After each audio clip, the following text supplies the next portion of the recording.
Assalamualaikum dan salam Malaysia Madani. Bersama saya Lydia Yusrina Abdul Ilyas dalam Berita Pagi Sarawak, edisi Selasa 16 Januari. Sarawak merekodkan peningkatan 490 kes kehamilan remaja pada tahun lepas berbanding 2022. Menteri Pembangunan Wanita, Kanak-kanak dan Kesejahteraan Komuniti, Datuk Seri Fatimah Abdullah berkata, pada 2023 sebanyak 2026 kes direkodkan berbanding 1536 kes pada 2022. Daripada jumlah kehamilan remaja yang direkodkan pada 2023, 106 kes adalah berumur di bawah 16 tahun, manakala selebihnya adalah berumur 16 tahun dan ke atas. Sebanyak 1,963 kes juga melibatkan remaja yang tidak lagi bersekolah semasa dilaporkan hamil. Selain itu, 1,218 kes adalah remaja yang tidak berkahwin semasa mereka hamil. Menurut Datuk Seri Fatimah, bahagian Kapit mencatat peratusan remaja hamil yang tertinggi dengan 13.03%, diikuti Seri Aman, Seri K, Betong dan Serian. Menteri itu menyatakan demikian selepas mempengerusikan mesyuarat One Stop Teenage Pregnancy Committee USTPC peringkat negeri Sarawak di Kuching.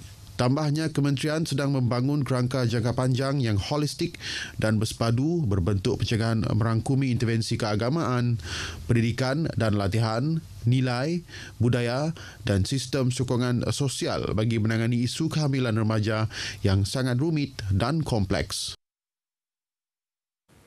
Sementara itu, mangsa kebakaran di Kampung Bintawak Hile yang berlaku pada 5 Januari lalu menerima sumbangan bantuan keseluruhan sebanyak RM59,000 daripada Kerajaan Negeri menerusi Jabatan Kebajikan Masyarakat JKM. Menteri Pembangunan Wanita, Kanak-kanak dan Kesejahteraan Komuniti, Datuk Seri Fatimah Abdullah memberitahu cek bantuan tersebut akan diagihkan kepada keluarga mangsa mengikut garis panduan JKM untuk beberapa jenis keperluan seperti wang saku, bekalan makanan harian, pakaian harian, keperluan untuk persekolahan anak-anak, kelengkapan tidur, peralatan dapur dan juga bantuan bahan binaan. Selain itu, mangsa kebakaran juga boleh memohon bantuan sewa rumah daripada JKM. Pasal sewaan, sebab saya sekarang ini dapati ada di antara mereka akan menyewa. Jadi saya maklumkan ada bantuan yang disediakan oleh kerajaan, iaitu bantuan sewa ni, terutama untuk orang yang tinggal di bandar, maknanya mana rakyat kita yang kurang berkemampuan dan terpaksa menyewa di bandar ini, masa mereka bekerja di bandar atau tinggal di bandar ini, mereka boleh mendapat bantuan. Jadi ini akan dibantu oleh JKM, nanti akan tolong mereka. Beliau berkata demikian kepada pemberita selepas menyerahkan cek bantuan di Pusat Pemindahan Sementara PPS di Dewan Rekreasi Bimajaya, Kampung Bintawak Hile.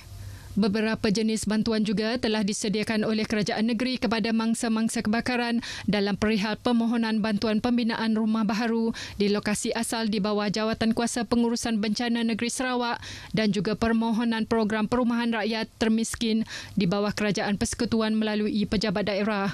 Dalam kejadian kebakaran di Kampung Bintawak Hile pada 5 Januari lalu, 7 buah rumah musnah 100% dan 2 buah terjejas sebahagian berpunca daripada litar pintas dari salah sebuah rumah. Penganjuran Sukan Malaysia SUKMA 2024 merupakan penanda aras bagi Sarawak dalam menganjurkan tamasya sukan yang berskala besar pada masa yang akan datang.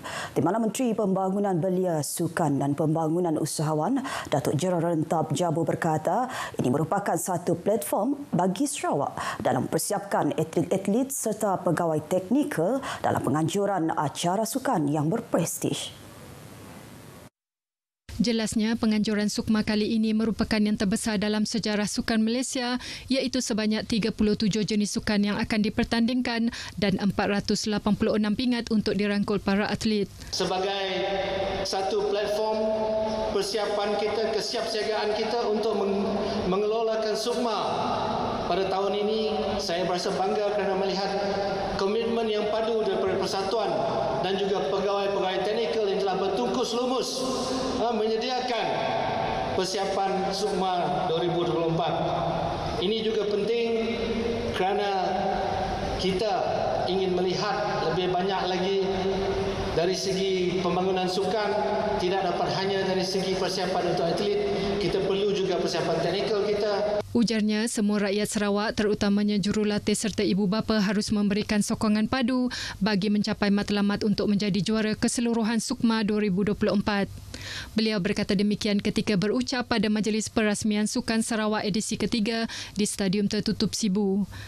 Tambahnya, penganjuran Sukan Sarawak Suksa edisi ketiga ini mampu mencipta satu peluang dan memberi pendedahan awal kepada semua pihak yang terbabit dalam aspek pengurusan dan penganjuran SUKMA kelak.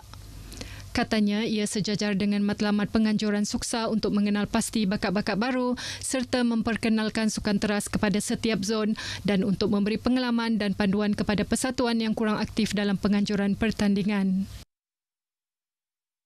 Beberapa kawasan rendah di bahagian Bintulu dilanda banjir kilat susulan hujan lebat yang melanda kawasan terbabit pada tengah malam Isnin.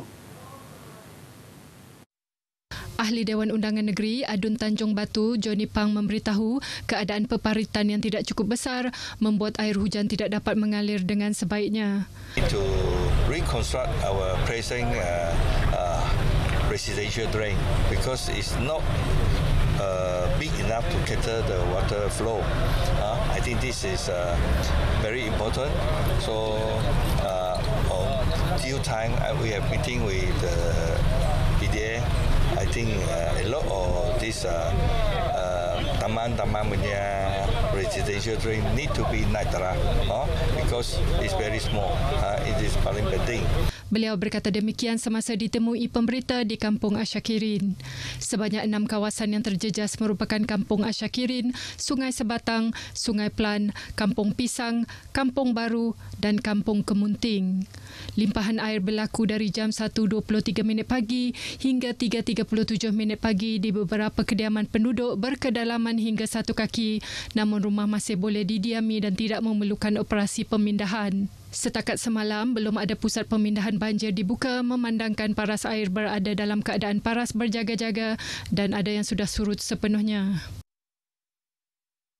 Pembinaan pintu gerbang yang dikenali sebagai Raja Gopuram di Kuil Sri Srinivas Sagar Kaliaman, Kuching dijangka akan siap pada pertengahan tahun hadapan. Menurut Presiden Persatuan Kuil Hindu Kuching, Visa Hundara Raju, apabila siap kelak ia akan menjadi satu lagi mercu tanda yang menjadi salah satu tarikan di Bandaraya Kuching. V. Suhandaraju berkata pembinaan pintu gerbang setinggi 43 kaki di laluan harapan kuil itu mengalami sedikit kelewatan berikutan beberapa faktor seperti kekurangan dana termasuk isu tenaga buruh dari India yang mempunyai kepakaran dalam seni bina ukiran kuil Hindu. Jelasnya lagi, unit hal ehwal agama-agama lain Unifor telah menyalurkan RM200,000 dana bagi tujuan pembinaan struktur pintu gerbang di rumah ibadat tersebut. Actually, as it goes, we will need at least 500 to 600 more thousand. So that's what we expect lah. So we are also trying our best to collect from our devotees to support this construction. Beliau berkata demikian ketika ditemui pemberita pada sambutan Thai Pongal di Kuching bersempena Pesta Pongal di Kuil Sri Srinivas Sagar Kaliaman, Jalan Ban Hock, Kuching. Jelas V. Suhandaraju lagi, walaupun Pesta Pongal diraikan pada hari bekerja dan bukan cuti umum, namun suasana kemeriahan tersebut tetap dirasai dan disambut meriah seawal pukul 7 pagi. Katanya, seperti sambutan Hari Gawai bagi komuniti Dayak di Sarawak, Pongal juga disambut bersempena Pesta Menuai bagi penganut Hindu. Perayaan ini disambut dalam keadaan harmoni di negeri ini, terutama dalam kalangan masyarakat yang berbilang kaum dan agama. Kira-kira selebih 100 penganut Hindu di Kuching hadir memeriahkan sambutan Pesta Pongal yang merupakan perayaan kedua terbesar selepas Deepavali. Berita pagi Sarawak berakhir di sini. Seterusnya ikuti Stadium RTM selepas ini untuk perkembangan sukan tanah air dan antarabangsa. Saya Lydia Yusrina Abdul Ilyas dari Sungai hingga Segara, Palestin, Pasti Merdeka.